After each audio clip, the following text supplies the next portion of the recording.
என்ன பார்த்தீங்கன்னா, இப்போ நீங்கள் சொன்ன மாதிரி தான் பத்திரிகை செய்திகள், ஊடகத்துறை சார்ந்திருக்க செய்திகள் சார்ந்து இந்த மாதிரி அது மாதிரி நடந்துவிடக்கூடாது அப்படிங்கிறதுக்காக தான் நாங்கள் அதுக்கான ஸ்டெப்ஸ்லாம் நாங்கள் எடுத்துருக்கோம். ஸோ இந்த மாதிரி கண்டிப்பாக நீங்கள் சப்ஜெக்ட் டீச்சர்ஸ் இருக்கக்கூடாது அப்படிங்கிறதுல தான் அதை நாங்கள் முழு கவனமாக இருந்திருக்கோம். ஸோ இந்த மாதிரி அந்த மாதிரி எந்த செய்தியும் வராமல் பார்த்துக்கொள்ள வேண்டியது டிபார்ட்மெண்ட்டோட எங்களுடைய கடமை. இன்னொரு விஷயம் இந்த முறை ஆல்டர்னேட்டிவாக சில தன்னார்வலர்கள்லாம் எழுதுவாங்கன்னு சொல்லியிருக்கீங்க. அது சில கல்வியாளர்கள் எல்லாம் சொல்கிறாங்கன்னா அந்த சப்ஜெக்ட் டீச்சர் இருக்கும்போது புரிஞ்சுக்கிட்டு எழுதுவாங்க, ஆன்சரை எழுதுவாங்க.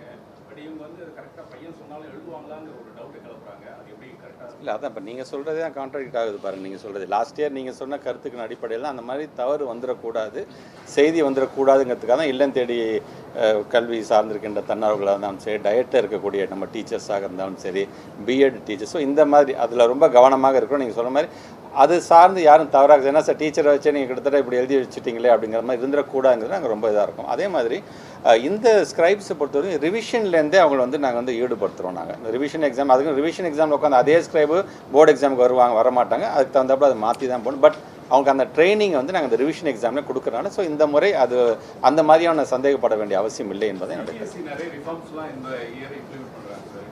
10th வந்து 2 கட்டமாக போர்டு எக்ஸாம் கண்டக்ட் பண்ணுறாங்க. ப்ளஸ் 2 வந்து கம்ப்யூட்டர் பேஸ்டு வேல்யூஷன்லாம் பண்ண போகிறாங்க.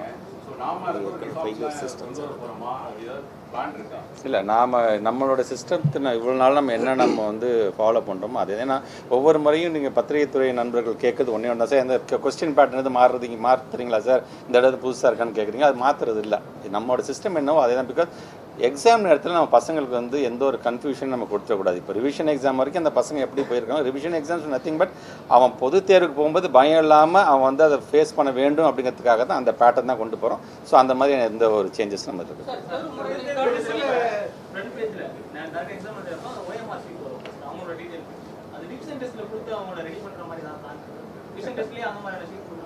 நல்ல விஷயம் தான், அதை கண்டிப்பாக அதை கொண்டு போகலாம். நம்ம என்னென்னா அதுக்கு திருப்பி காஸ்ட் வர்த்தாக எங்களுக்கு போகும் எங்களுக்கு. ஏன்னா உங்களுக்கு தெரியும், அதை தனியாக தச்சு அதை போட்டு அதை கொடுக்கறதுங்க வந்து இட்ஸ் நாட் ஈஸி இது. But in future maybe we can try that also. ஏன்னா திடீர்னு போகும்போது என்னோட ரிவிஷன் எக்ஸாம் ஒரு மாதிரி இருந்துச்சு, இங்கே ஒரு மாதிரி இருந்துச்சு, அந்த குழந்தைங்களுக்கு அச்சோ ஒன்று இல்லாமல் இருப்பதற்கு என்ன செய்யணும் அது கண்டிப்பாக நம்ம செய்யணும்.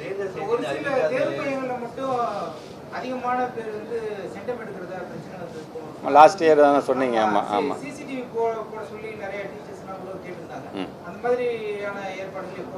சிசிடிவி வந்து இப்போ நாங்கள் வந்து கொஸ்டின் பேங்க் எங்கே வைக்கணும், கஸ்டோடியன் பாயிண்ட்லேருந்து அதை கொஞ்சம் முக்கியத்துவமாக நாங்கள் கொடுக்க சொல்கிறேன். நான் சில ஸ்கூல்ஸ் வந்து அவங்களே சிசிடிவிலாம் வச்சுருக்காங்க. பட் அகைன் சிசிடிவி வைக்கிறதுங்கிறது வந்து அந்தந்த ஸ்கூல் சார்ந்திருக்கக்கூடிய அது ஒரு காஸ்ட் எஃபெக்டான ஒரு வேலையாகத்தான் இருக்கிறது. தேர்வு மையங்களுக்கு அது நம்ம கண்டிப்பாக அதை பண்ண சொல்லலாம்.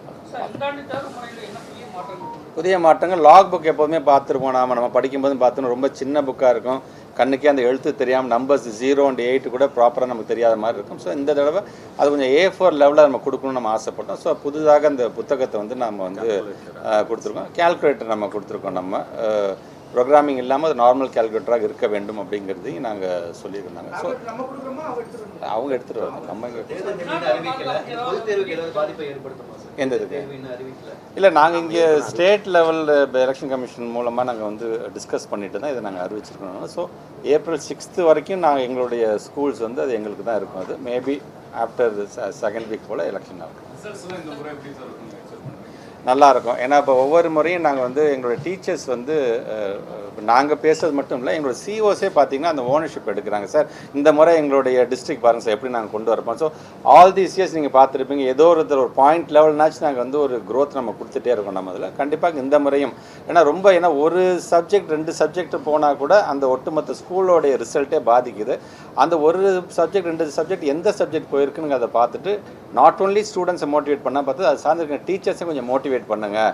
நாளைக்கு அவங்களும் இன்ஃபீரியராக ஃபீல் பண்ணிடக்கூடாது, அவங்களும் சேர்ந்தால் தான் நம்ம ரிசல்ட்டை கொடுக்க முடியுங்கிற அளவுக்கு நாங்கள் ஏற்கனவே நாங்கள் சொல்லியிருக்கோம். கண்டிப்பாக இந்த முறை எங்களோட டீச்சர்ஸ் நல்ல ரிசல்ட்டை கொடுப்பாங்க. புரியல?